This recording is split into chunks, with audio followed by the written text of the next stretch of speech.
everybody that's anybody in the music business perform live from Studio A.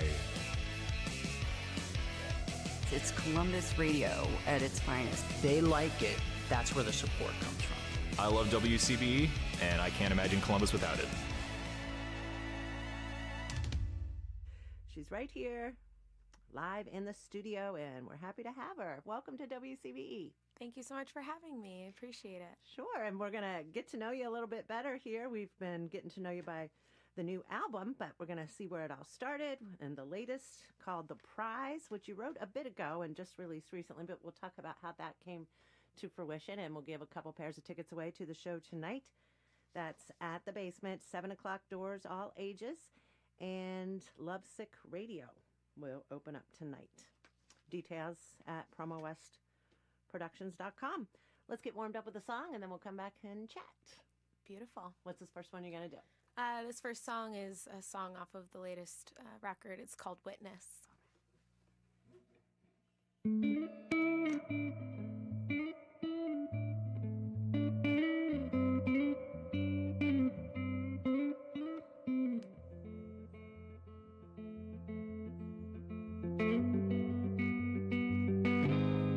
Maybe I'm abrasive, maybe I'm too much, but baby you're elusive, tender to my touch.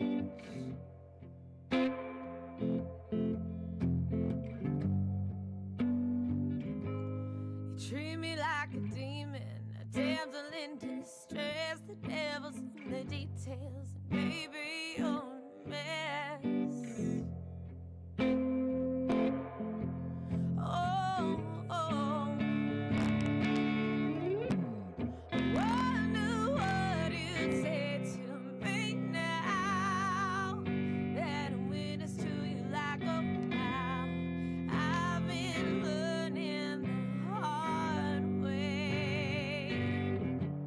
So be still, I'll set you free. Go be the beast you're meant to be.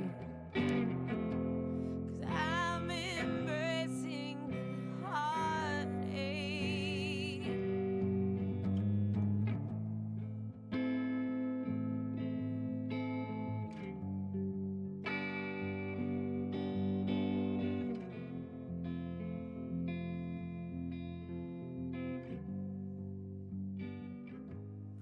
Tell me, is it me alone that ignites the fury down inside your bones? Be still, I'll set you free. I wonder what you'd say to me now that I'm witness to you like oh now. I've been learning the hard way. So be still, I'll set you free. Go be the beast you're meant to be. 'Cause I'm embracing the heartache. Wonder what you'd say to me now, and witness to like going out. I've been learning the hard way. So be still, I'll set you free. Go be the beast you're meant to be. 'Cause I'm embracing the heartache. Yeah, I'm embracing the heartache.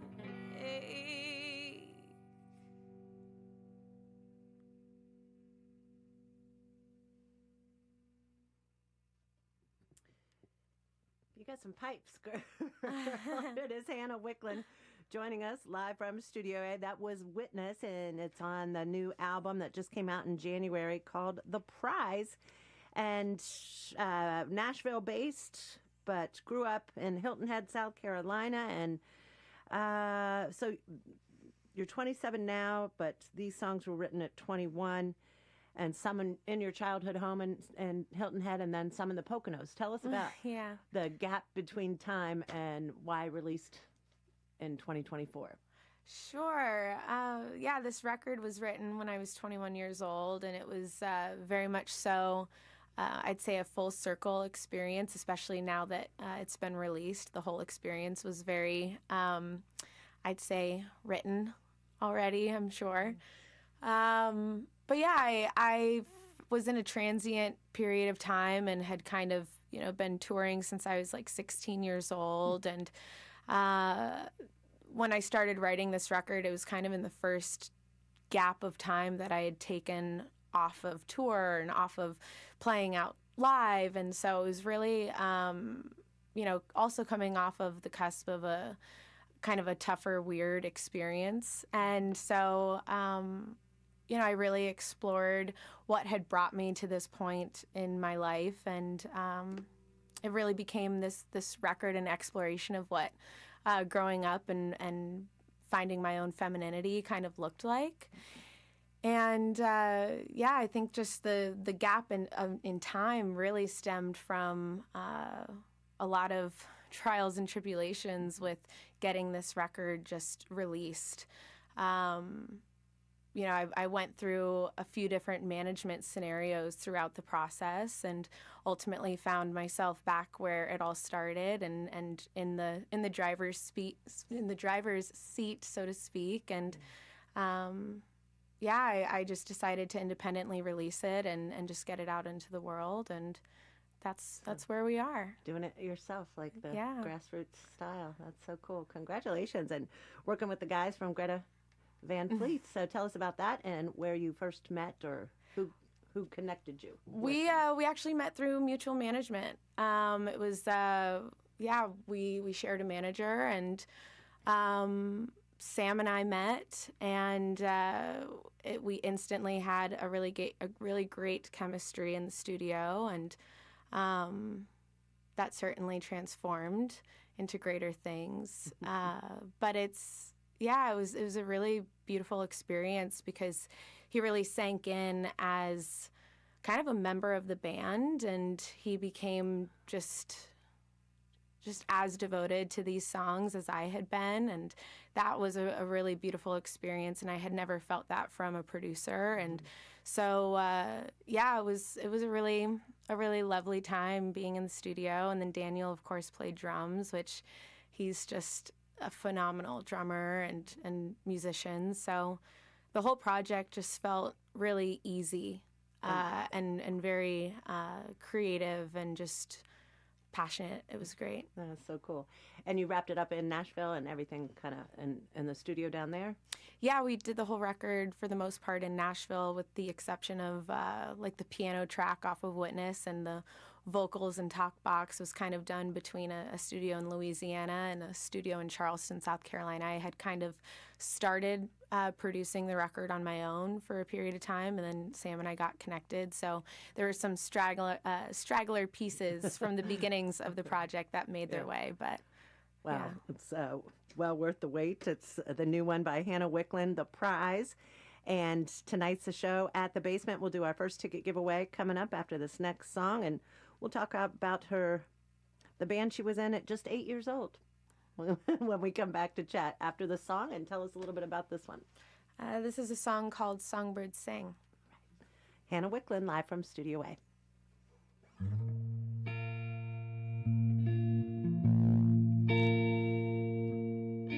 Songbirds sing,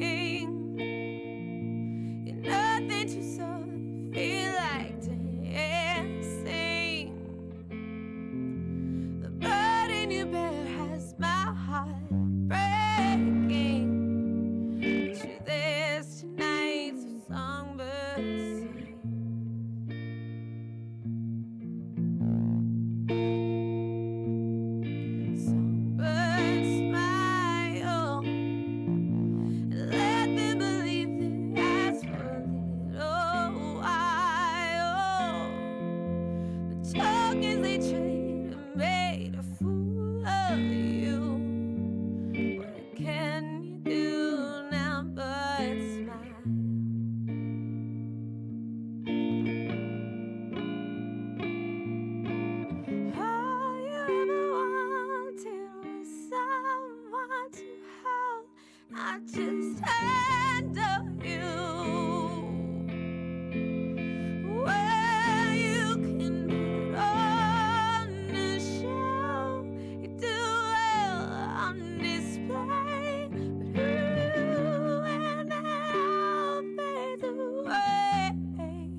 nothing to slowly feel like dancing. The burden you bear has my heart breaking. The truth is tonight, so songbird sing.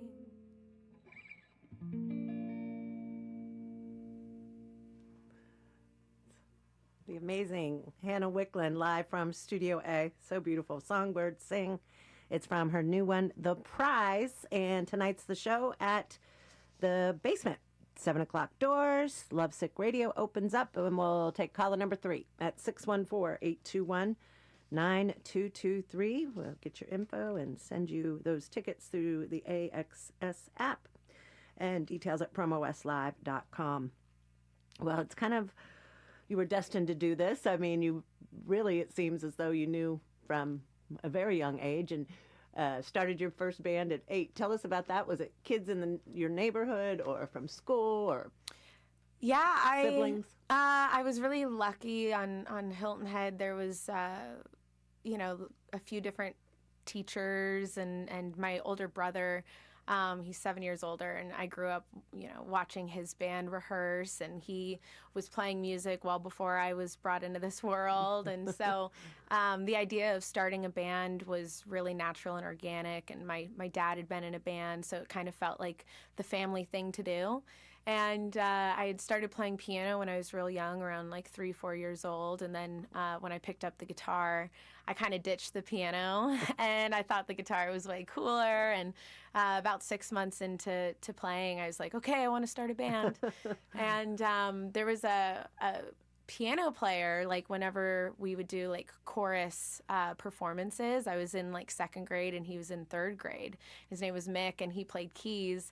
And just like what my dad did, how my dad turned my brother's friend into his bass player, because he like kind of would mess around on piano. And so we did the same thing with Mick. We invited Mick over to the house, and my dad was like, piano's cool, but have you ever seen a bass?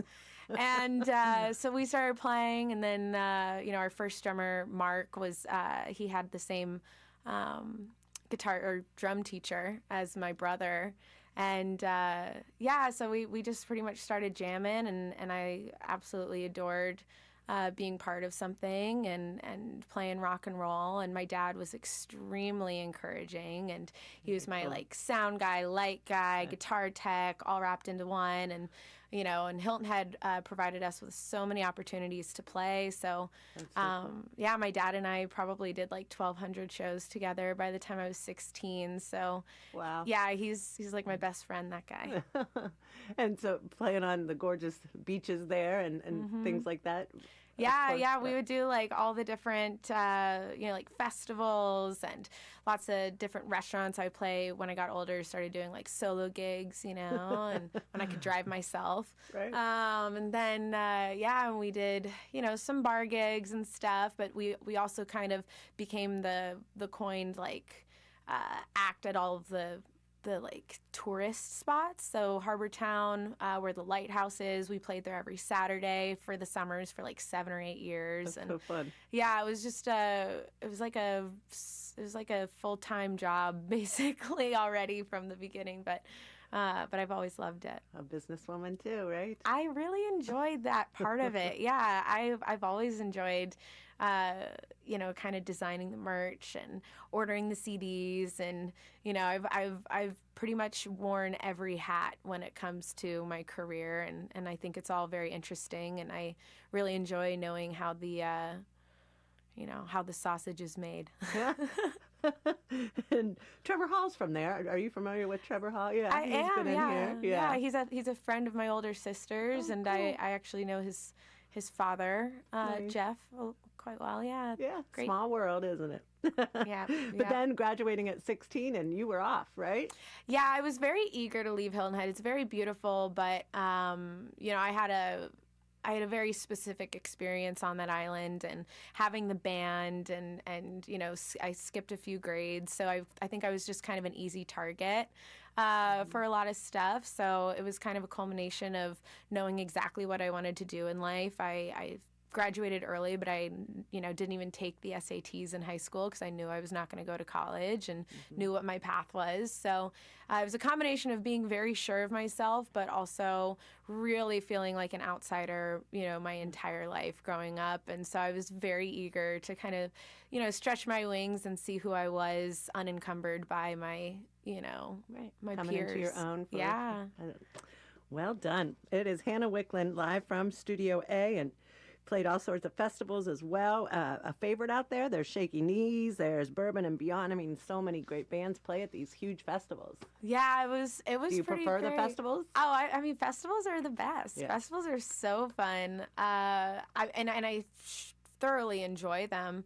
Cabo Del Mar was, I think that will probably forever be the most, exciting festival experience for me because I was just getting started in my career. I think I was 19, so all of that stuff is super exciting, especially at the beginning. Not that it's not now, but there's that extra just kind of fairy dust placed over your first few festival experiences.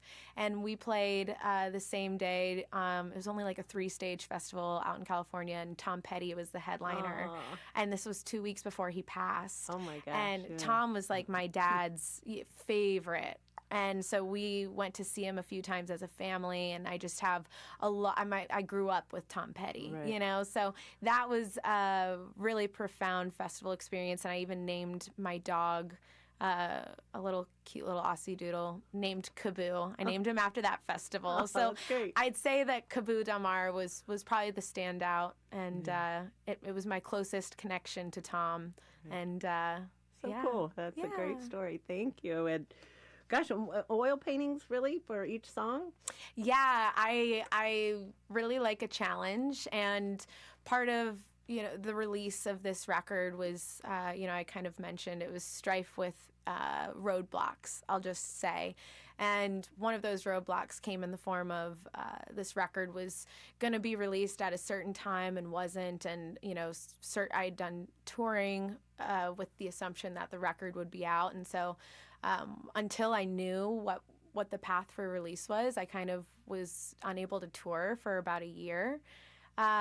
Just kind of had my hands tied behind my back by all this stuff. And so I decided to double down on these songs and do a painting for each one. Part to prove just how much this all meant to me and how much I thought it was worth getting out into the world, but also to just keep me from going crazy from not being able to play shows. I was okay, I got to do something really big and challenging. So there's prints available, or was it just you did one? Or yeah, there are prints on my website, and I use the Hell in the Hallway is the name of the tour that we were on, and is also the first track off of The Prize. And with a name like that, it kind of set the tone for the visual project.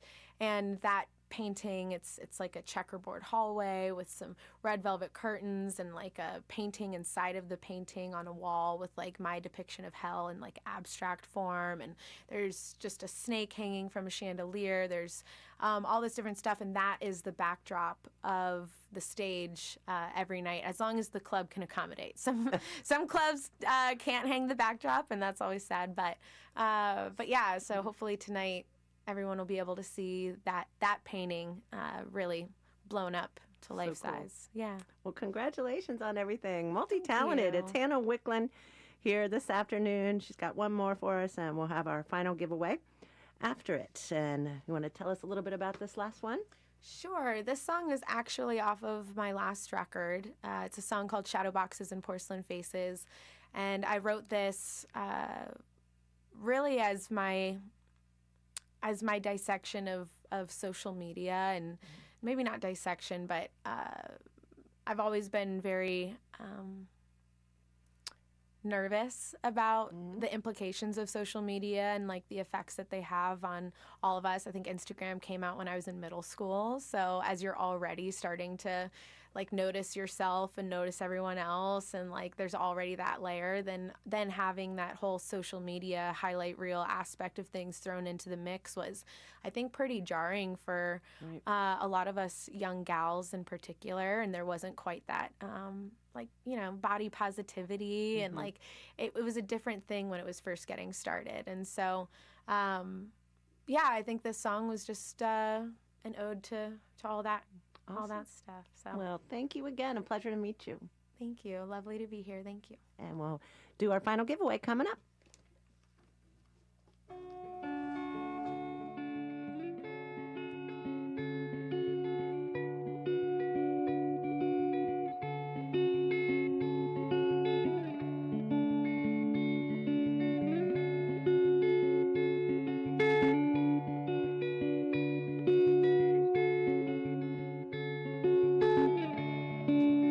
Tell me a story,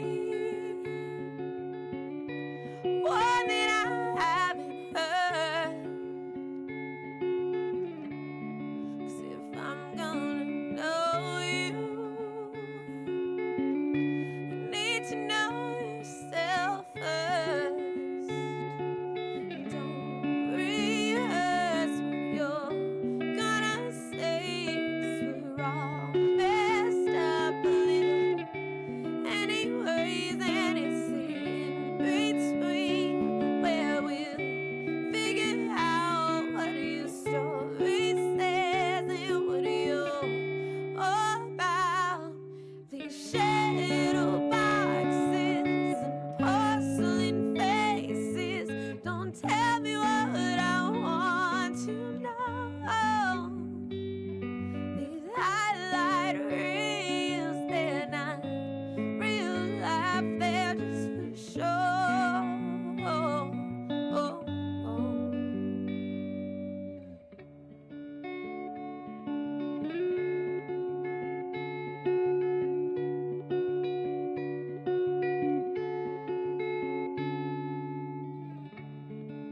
So show me the bottom,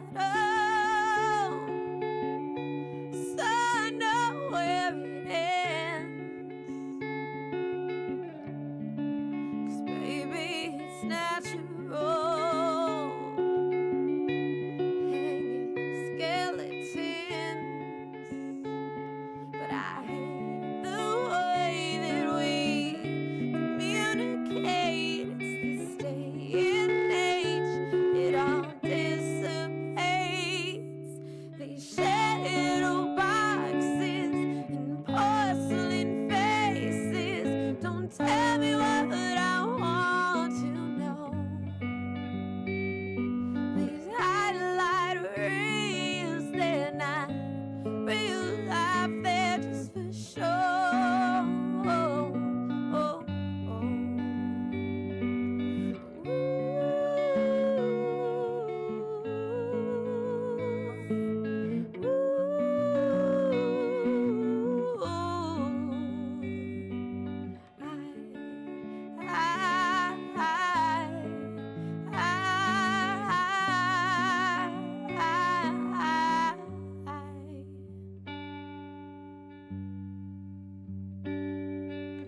Don't rehearse what you're gonna say, 'cause we're all messed up a little.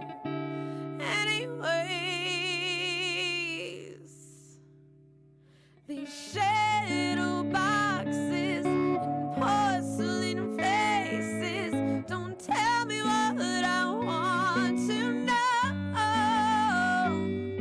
These highlight reels, they're not real life, they're just for show.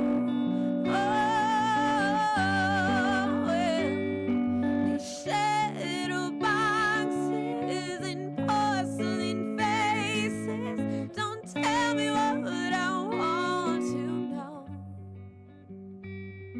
These highlight reels, they're not real life, they're just for show.